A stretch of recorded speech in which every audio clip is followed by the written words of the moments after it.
I'm Michelle O'Neill. So my podcast is aimed at business strategy, Okay. which I think is a really good fit for you and your topic. I am very interested in how AI is intersecting with, with businesses, especially small and medium-sized Right. businesses, which I think is a really good intersection for you right now. So I've studied about you. So you're Joshua Davies. Yes. You're the Chief Innovation Officer for Artifact now. Is that Artlist. right? Yes. Artlist. Yeah, Oh, yeah. oh, sorry. Artlist. Oh goodness, it's bright and early this Well, morning. yeah, and like you now, I can't say the word artist because I Oh defaultly yeah, type because you artlist say because I got so used Artlist. to it Yeah. that I type it wrong all of the time. Yeah, So yeah. Artlist. Yeah. Um, so as I understand it, I kind of like to start with kind of your labels, right? Labels are a controversial type of a topic, right? So I know you're a dad. Oh, yes, I am. Yeah. Which is maybe your favorite label, Yeah. and an innovator, maybe even a disruptor. I think at this point, Well, let's hope so. yeah, Yeah. a controversial disruptor. I think after the Super Bowl situation. Yeah, I think the Super Bowl was an interesting one. It's like there was definitely multiple ways you could take us doing that. There Yeah. are the people that took it the way that we hoped that they would take it, and of course, because it's AI. Right. There are the people that thought it was an example that of the thought it things was that we just don't like horrible. about AI. Right. Yeah. You are obviously a tech geek and a speaker at South by Southwest. Yeah. Yeah, crazy, right? I know, right? Yeah. What other labels do you claim? Oh, well, yeah, I think like father and husband come together. I think enthusiast and want to be creative. You know, Okay. I think this is how I got into what I do is that I dreamed of being a filmmaker back 25 years ago. I wasn't actually good enough. I could see people around me that were good enough. And instead, I guess my main passion had always been technology. So what I started with was making software for creatives to Right. use. So I had a bit of that creative in me. I knew that in the hands of the right people, they could do more with the software I was making than I could.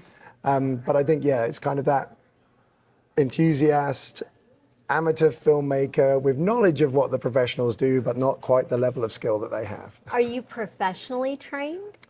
In the filmmaking, I would say no. I would say I'm actually more classically trained, which is weird because like a lot of people come to film from other things. So I was an art student and a history of art student. So on that side, that's where my like love of image came from. I wasn't unfortunately like classically trained. Like once I started seeing all the combinations of lenses and gels and all the things you need to know, I've been on set with professional cinematographers, with BAFTA Yeah. and like Emmy award-winning cinematographers, and what they do is magic. Like they can be looking through a camera and say, "There's a light behind me, about 10 feet over there. Move it up 3 inches," and then suddenly the whole image changes, and you're Right. like, "Wow, how Right. can they see this?" Right. And it's an amazing skill. So that's why that was at those kind of points that I was like, "Yeah, I'm not going to be able to do this." Yeah. But instead, maybe like sort of helping people realize their dreams of getting into this became the reality of what I wanted to do. So Yeah. that's why sort of 25 years ago, I set up a company doing video editing and visual effects software, mainly for young people who I maintain. You know, I love the art list audience, which Yeah. is more professional. Yeah. But my favorite group of people to make products for are young people just trying to work out what they're Right. doing. That they want a voice, they want to try things and make things. So yeah, that's kind of where my passions lie. But then because it's now been 25 years, I've seen the kids that started with my software who were barely any younger than I was. I call them kids. It was Yeah. like I was like 19 and they were like 14, 15. They've gone on to make Star Wars and gone on to make the Marvel films. So not only did it sort of make it very clear that they were more skilled than me behind a camera because they actually got into the industry, but also it was just really nice to be a little part of their journey. Sure. When did you first realize that the, traditional ways of maybe filmmaking or, really anything were going to be disrupted by AI? I would say as soon as the first image model, actually, no, even the text models before that, it's like I guess like if you're in technology and you're using technology, I feel like technology and creativity intersect all of the time. And I think Hollywood suggests that as well. James Cameron is a pioneer not only of cinema, but of technology used in cinema.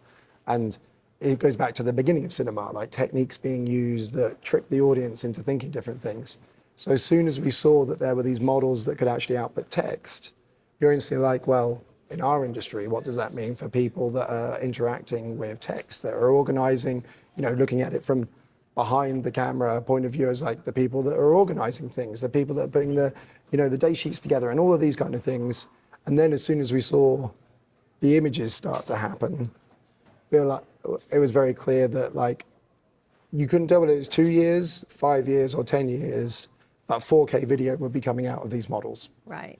And it would do something that's never been done before in terms of allowing people to have access to a level of technology that has been the preserve of very, very, very expensive productions. And that would become something that was a more of a level of the playing field in terms of the tech, but not in terms of the talent. Right. And that's kind of the world that we see ourselves in now. Everyone has access to the tech. Well, and that's what I love about your perspective today, where you've come from, kind of bringing, the AI as it's developed, coming along to where you're at today, is this perspective that you've brought to South by Southwest, particularly of what I don't know if this is your word, but kind of the democratization of AI, where instead of how a lot of people are thinking about AI as as maybe afraid of it, or it's going to replace all of us, or that it's going to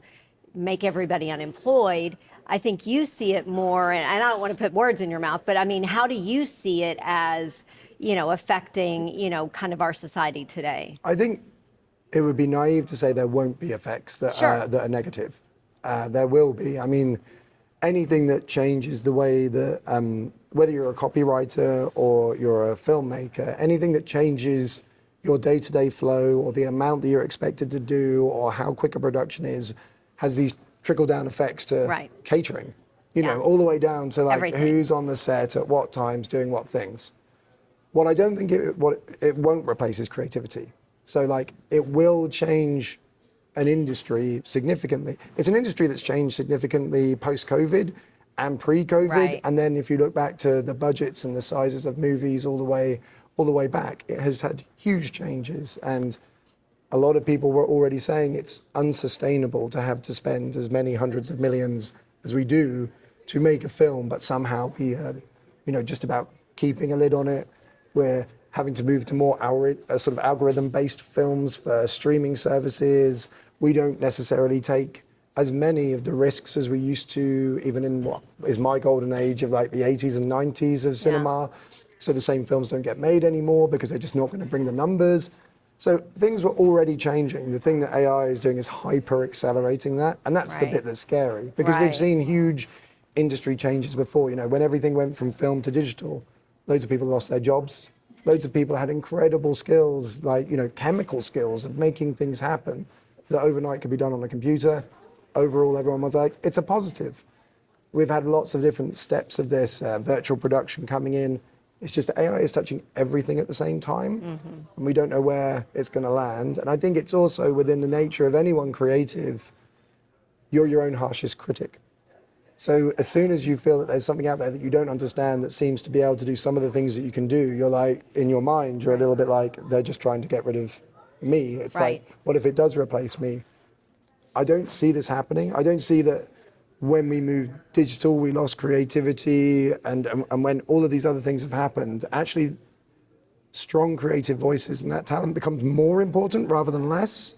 So before AI slop, I always look at it like there was a time when everyone could get a camera. Like when I was younger, you had like, if you wanted the camera to do filmmaking with, it cost lots of money, you had to rent it, all sorts of things, you had to be committed. And now we all have like 4K cameras in our pockets. Right. We were just talking about my little thing, that I can put in my purse and go on the go. Everyone has it. Doesn't mean everyone can make amazing content. Content, far from it. There's more human slop out there than there is AI slop. It's just like, you give a kid a camera, maybe they'll become a filmmaker, maybe they'll just have some fun. We're seeing all the AI slop at the moment. But whenever I see you put AI in the hands of an actual talented filmmaker or creator, they don't make AI slop. They make something useful and part of a story and cohesive, and they probably use it alongside other tools because this is something the creatives do very well as well. They are never like, I will use one thing and one thing only to the cost of all other things, whatever tells the story. So AI will be part of that. Real filmmaking will be part of that. Doesn't matter if it's documentary filmmaking or narrative, AI will become a tool for the best creatives to use. Sure. So what I hear you saying is that it's just not going to replace the human element. It can't. Yeah. Because there's nothing to watch at that point. At Right. that point, it becomes the SEO articles that we see that we get dragged to a website because we type in something and it's hit the points and Yeah. Google directs us and we're like, I don't really know if this is, you know, it's comparing 4 different mobile phones and at the end it says all of them are good. Right. And you're like, oh great, I've just Right. wasted 30 minutes of my life reading Right, this. or you get to where you can recognize the Chat GPT slop, Yeah, like, yeah. oh, that's Chat GPT. Yeah. Congratulations, you know how to use it. Yeah, so I think, Yeah. you know, no one, the algorithms of the world, the social media of the world requires a lot of content to be made, so this slop will exist. But we're already actually seeing AI being used in films and being used Yeah. in advertising.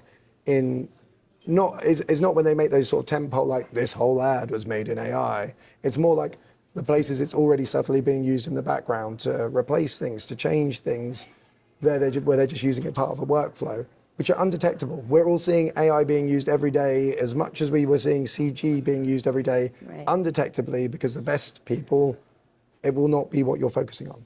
So one of the things that you are well known for, I guess you're most well known for this Super Bowl ad that was created that was quite controversial. It was. In how y'all created it, and I guess in my research, it sounded like y'all actually created 3 of them, but only released 1. I think they Or the team did. They wanted to try out different angles. Now, the Super Bowl ad, I think, you know, it was an amazing challenge, and the strange thing about it is it was the actual challenge that they showed. It's like 5 days before it, they had declared that they were going to actually get the placement. So let's make something. Which is insane. You know, normally if you're going to try and do something in 5 days, there's still been some planning around it or something like that. Right. They really did make it in a very short space of time. And then, you know, maybe naively, we were like, what are all the positives of this? It's like, it looks great quality. Look, AI has come of age and the quality is very near to or as good as we would want it to be. Look how much you can get done in a short time. Isn't it amazing? What instead, I think, you know, we probably didn't have enough messaging around was like, we weren't trying to say that everyone should be up 24 hours a day to make something that's going to be out in 5 days. You know, all of the creatives that were there were excited about making Yeah. it. And they pushed themselves to be up additional time to make the thing. I think Right. the other thing about it is like, it wasn't meant to show an absence of creativity. Like Artlist, and they bought my company 5 years ago. And when I came in, one of the things I was struck by the most was actually how talented the creative teams are within Artlist. We have amazing filmmakers. And the only reason that the advert worked at all is because of them. Yeah. You know, there's no one else inside the company you could have put it in the hands of and said, make a Super Bowl advert. It isn't the magic button Super Bowl Right. advert. It was like, who do we give it to? The best creatives in the company. Yeah. What did they put into it?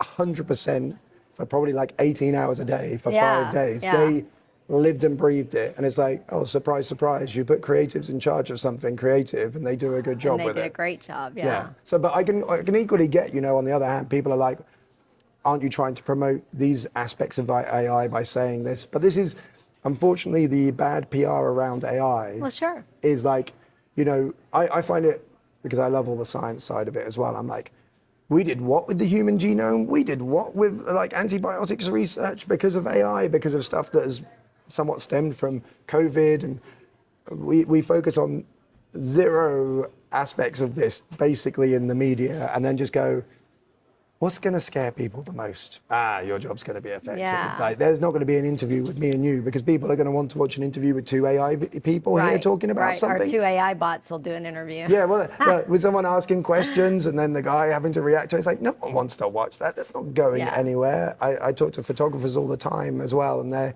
always like, what's going to replace me? And it's like, no one wants a photograph of their wife created by AI. Yeah, No one wants right. a photograph of something breaking in the news on the front page of the newspaper, Right. reimagined by AI. There's nobody in the world that wants this, and we never Right. will. And don't you think that there's some sort of energetic, like even I don't know, to be woo woo about it, like our aura, our energies, like of being human, that you and I sitting here together interact with, A like hundred my percent. energies and my aura interacts with yours.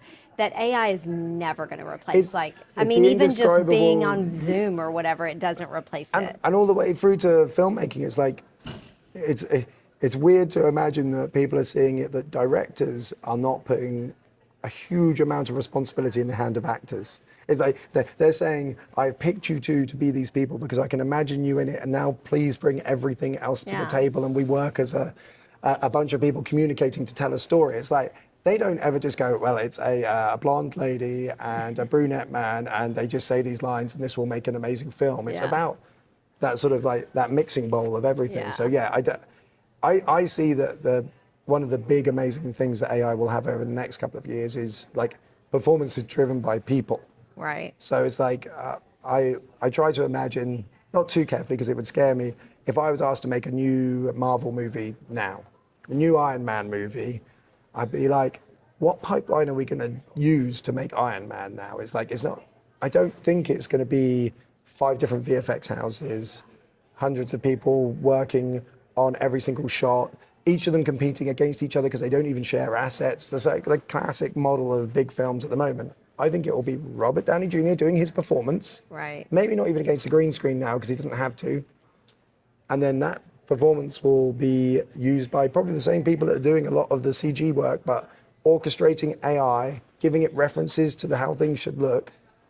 It will still be Robert Downey Jr., but rather than the process that we've gone through traditionally with 3D, AI will fill in the blanks. Yeah. And it will be exactly him Right. and his personality because nothing can replace that. And everyone would see straight through it. And that's what we need. That's why stars are stars and that's why we watch them. But who like really cares so much about what renders the metal bit that's on the arm Sure. and does all the reflections? Right. And do the artists that do that part, and they are artists, prefer that with AI in 15 minutes they can get a result that they can go, no, it's not right, let's tweak it Yeah. more, or that it has to go off to a render farm for 100 days for them to get stuff back. Yeah. It's like, I think a lot of filmmaking will become previs, and the AI will be like the post part of Right, like the post. filling it in. So how do we bring that down to small and medium-sized business owners that are, I read one of the things you talked about as far as like wedding photographers or, videographers. Like how does AI help these small and medium-sized business owners that are scared that AI is going to replace them or that AI is going to affect their profitability? Yeah. I mean, I have like, from talking to photographer friends in particular, one of the things I said to them is, check all your agreements that you have with your clients. This is like photographers in particular, you make the photograph, you hand it over to the client, and traditionally you've had some form of agreement of like, they can use it for the next year. Yeah. Now, people are saying, oh, I'm going to stick that into one of the AI models and give myself alternate angles. You should absolutely have it in your contract that the only person that's allowed to do that is you as the photographer. They'll come back to you. They want a shot. They want a particular different angle. They want to move it from a summer campaign to an autumn campaign. They can come to you. It'll be cheaper than you doing another shoot for them, but they're still going to pay you for the work. And I think it is about the frameworks that people need to put in place. It's like you still created the work. You can still dictate how the other person uses the work. I know, people that are non-creative will take an image and put it into ChatGPT and say, oh, I got something pretty good.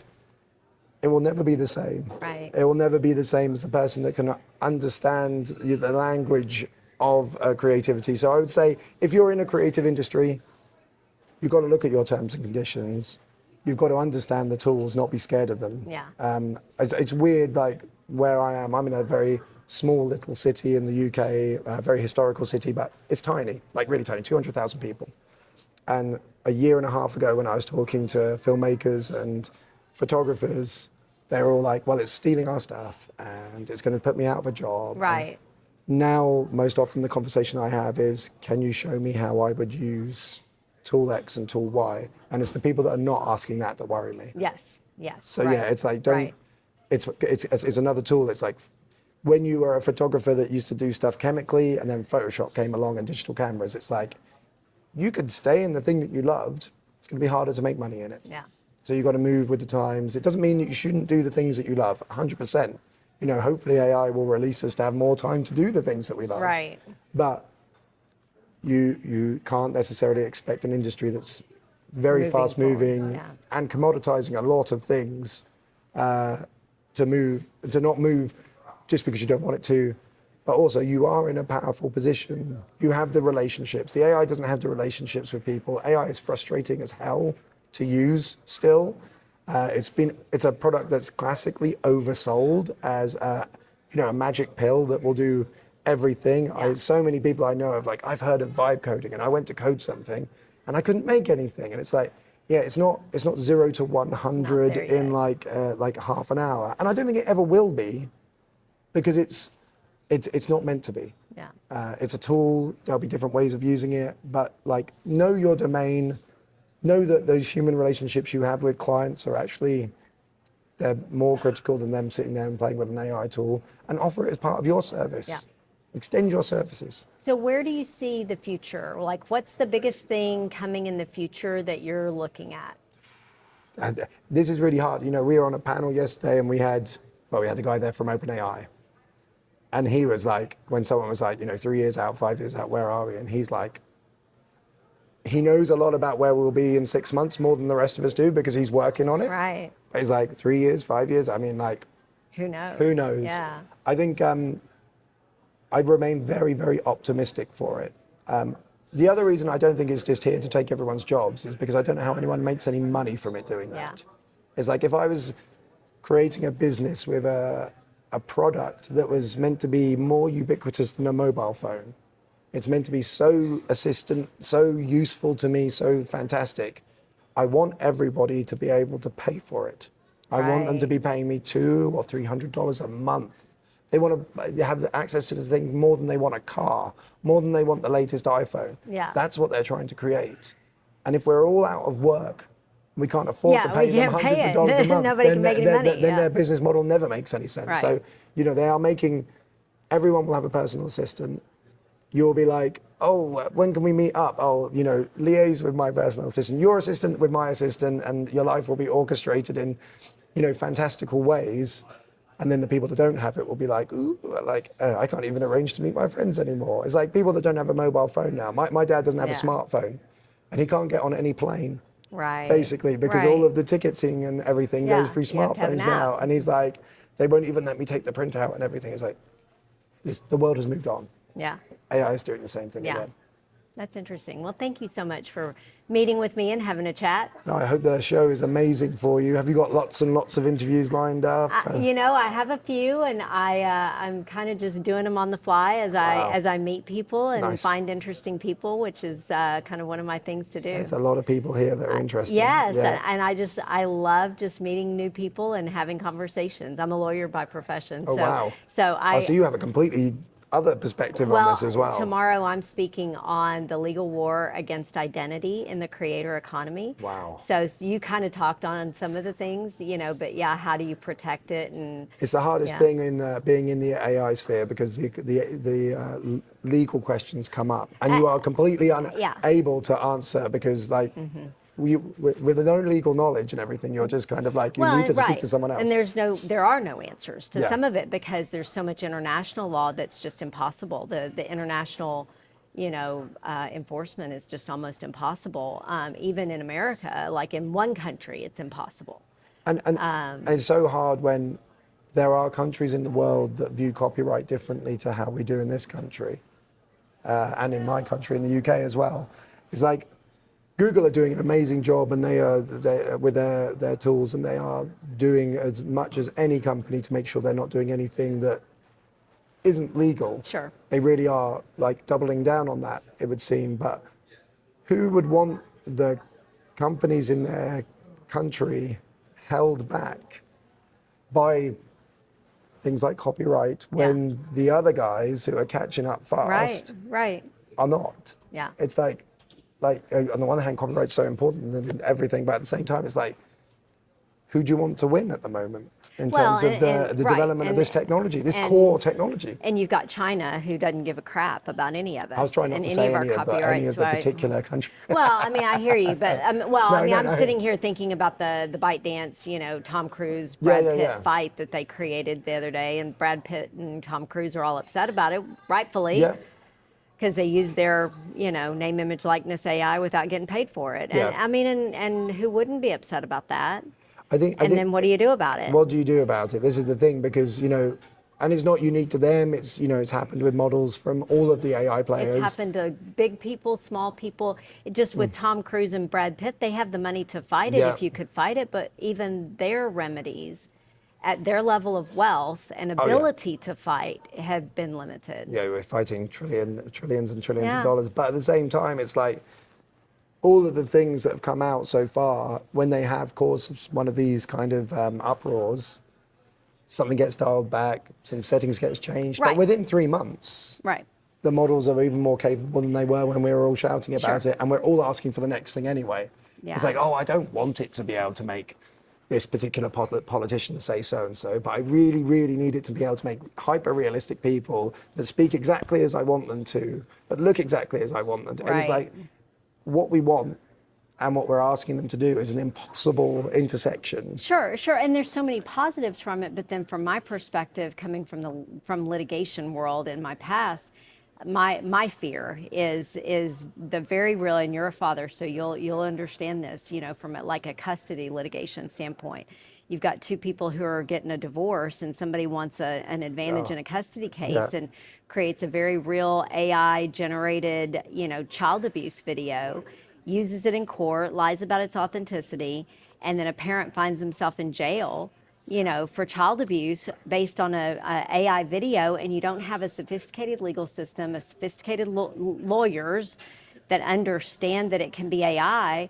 and the legal system, at least Yeah. in America, is kind of reversed on how the burdens work. Yeah. That with confirmation bias, like once it's out there, like they already assume it's true, and then somebody's going to prison. Yeah. And based on an AI created video, and I mean that hasn't happened yet that the legal system is aware of, but it could. Like it's a very realistic possibility based on the technology. I mean, I'm not like some kind of Google fanboy, but Google are going through a process of every AI generation that they do in the sort of the music through to video and image space, building fingerprints into them so that we can tell where they came from. Because it's Sure. not as simple as you say, you can't look at it and tell. So what can we do so that you Right, can tell? right. And Google are doing that. And that kind of more responsible use of AI Yes. has to proliferate Right. through the tools that we're allowed to use. And if there are companies that are not willing to do that, Yes. then maybe we shouldn't be able to use their products. Yeah, I mean, and that's the challenge, right? Is the ethical side of it, and having some sort of barometers in it that, but also from my perspective, having a judicial system, having lawyers, having experts that are available that can educate the Yeah. system, that Can understand it. that can understand it. And I think I personally think that the advancement of AI will also advance the AI, right? Because there will be tools available to detect that. Yeah, yeah. Yeah. So anyway, It's thank going to you. be positive. It's going to be Yes, good. thank you so much. I appreciate you. Lovely to talk All to you. right.